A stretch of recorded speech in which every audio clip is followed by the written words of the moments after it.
Hey guys, it's April. It's not April 1st yet, but it's almost April. Today is actually March 31st. And you guys may have heard the news that the governor of Illinois, Governor Pritzker, just extended the shelter-in-place order till the end of April.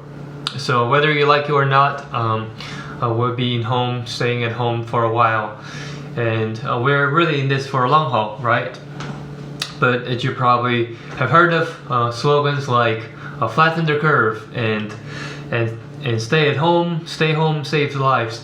The bottom line is that the reason we're staying home is because, hey, by practicing social distancing and by not meeting with other people in larger groups, what we're hoping to do is flatten the curve, and by flattening the curve, the hospital system, the healthcare system wouldn't be overwhelmed, and things will become much more manageable in the long term. So guys, even though it might not be convenient, please do keep in mind that this is what's really probably best for the society, and especially those who are vulnerable, the elderly folks and people with underlying physical conditions.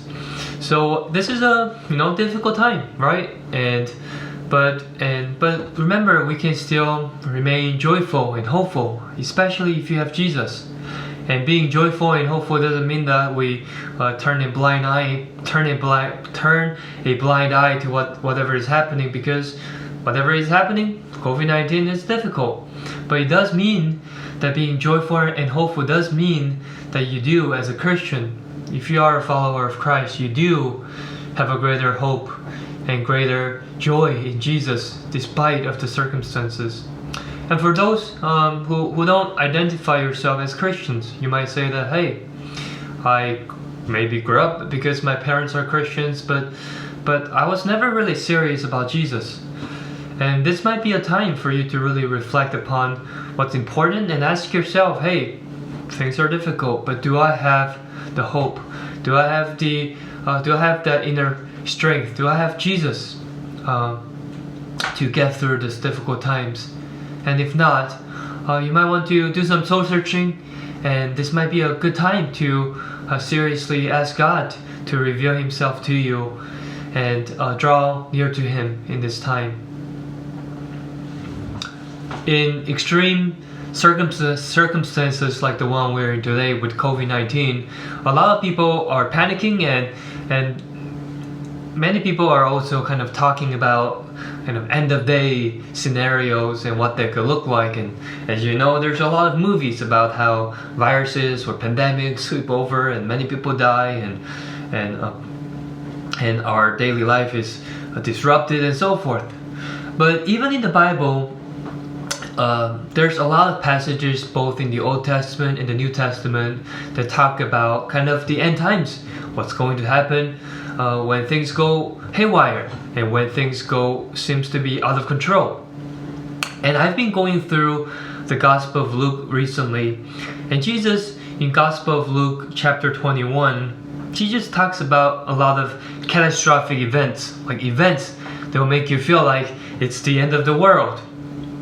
Jesus talks about the destruction of the temple, Jerusalem temple in 70 AD. And for the Israelites, even to this day, 70 AD and the destruction of the temple is a very big deal, because after this date, the Jewish people, they become dispersed, and they virtually they just wander from place to place in different countries until really 1945 or maybe 46, until the end of World War II.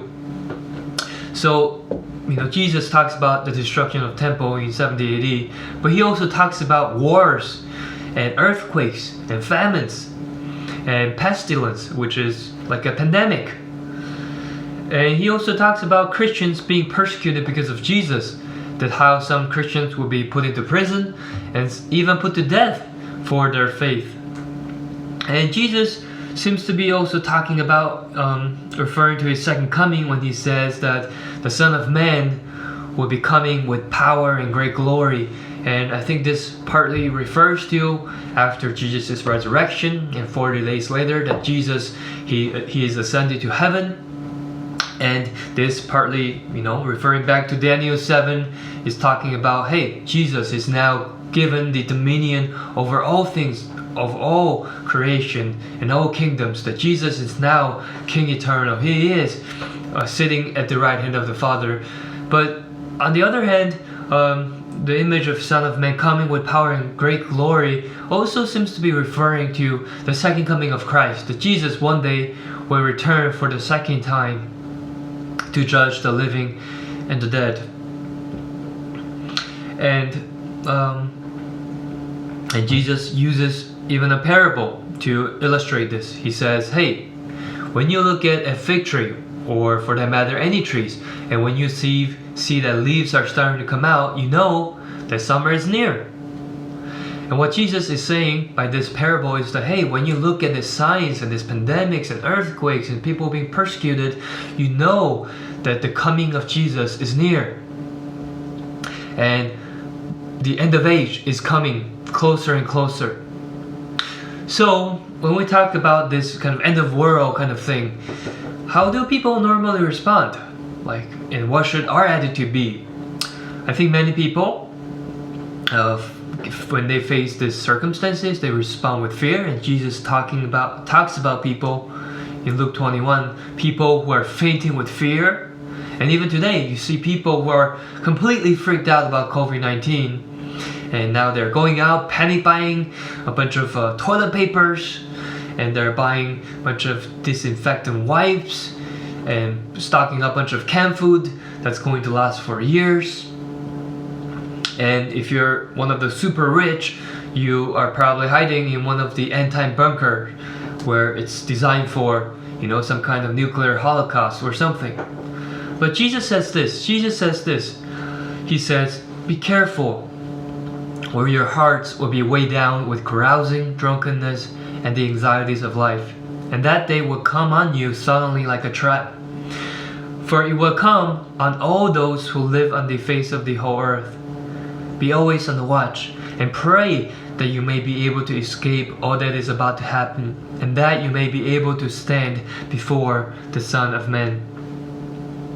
Jesus, in this passage, is more concerned about our attitude and what our response should be, instead of all this catastrophic events that's happening around us. And Jesus says, first of all, hey, be careful, be watchful, be awake, be spiritually alert. And I remember when I was in the army that my unit were possibly going on a deployment, a smaller deployment, not everybody, but some members from our unit were possibly going on a deployment. And one of the training and exercise we did was kind of going on a patrol. So there was this kind of course, and they tell you, hey, when you go on patrol, you have to be very vigilant. You have to be very, very watchful and alert as to what's happening around you. Pay attention to any kind of unusual noise. Pay attention to smell. See if you smell any kind of unusual things.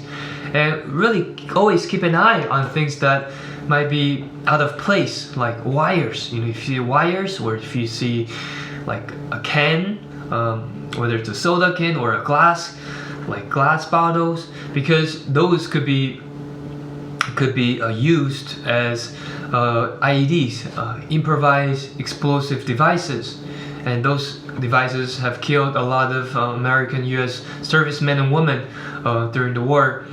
But during this army patrol, you go on patrol, they tell you, hey, be very watchful, be very alert.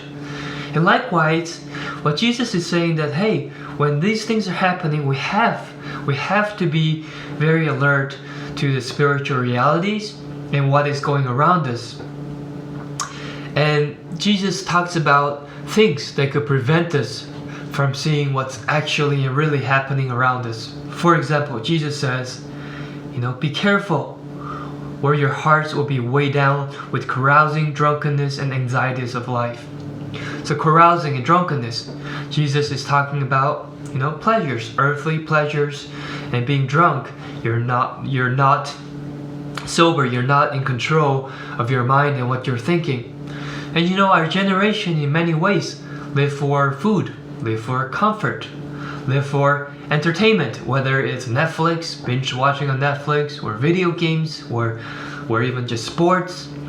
Yes, there is a proper place for rest and leisure, and we can do things that's as long as it's not morally wrong.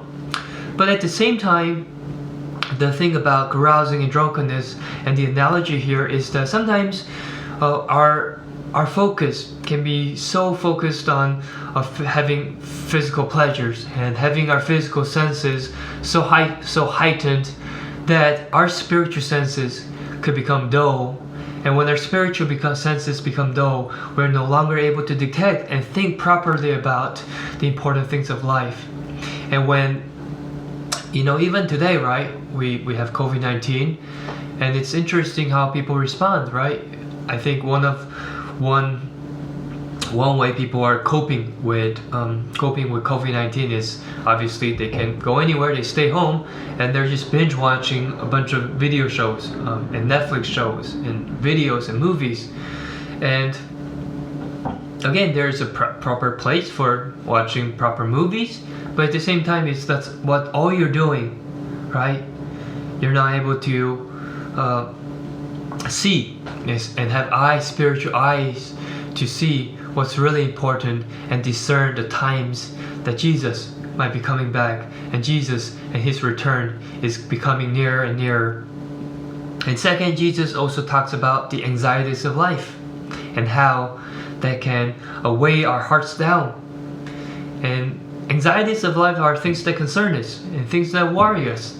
It could be anything from where am I going to for high school, what I'm gonna do for college, what am I gonna study, what am I going to do in my career.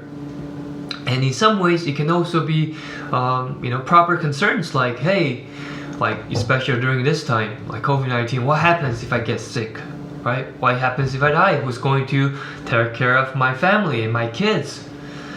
And in some ways, there can be genuine concerns, but at the same time, the anxieties of life, just the day-to-day, the grinding aspects of life, could weigh down our hearts in the sense that all our focus, all we're thinking about is our daily routines, what we have to do today, and what the focus of this life, instead of what's happening, perhaps what God is doing in his greater plan and the eternal realities that's far greater and far more important than our day-to-day task. So what is the solution? So what should we do instead of focusing ourselves on just pleasures or the anxieties of life? Jesus says this: be always on the watch and pray that you may be able to escape all that is about to happen. So Jesus here really emphasized on the importance of prayer. And prayer is what? Prayer is communing with God, right? It's talking to God, right? And I think a person who prays is spiritually alert and awake. And a person who is prayerful and watchful doesn't easily drift into pleasure or the anxieties of life, because prayer will center you on things that's really important. Prayer will remind you that God is important, the gospel is important, that eternity is real, that heaven and hell is a real place, are real places, and that Jesus' return is a real event that will take place one day. And the church is important, fellowship is important, loving your neighbor is important, and the prayer will ground you in what is essential. And when, end of times like today is happening, right? Like with COVID-19, where people are fearful, prayer will center you in the love of God and in the fact that, hey, you're a child of God and you have joy and you have greater hope in Jesus. So let's close with a verse from 1 Peter. 1 Peter 4:7 tells us, the end of all things is near, therefore be alert and of sober mind, so that you may pray. What time is it? It's time for you to pray.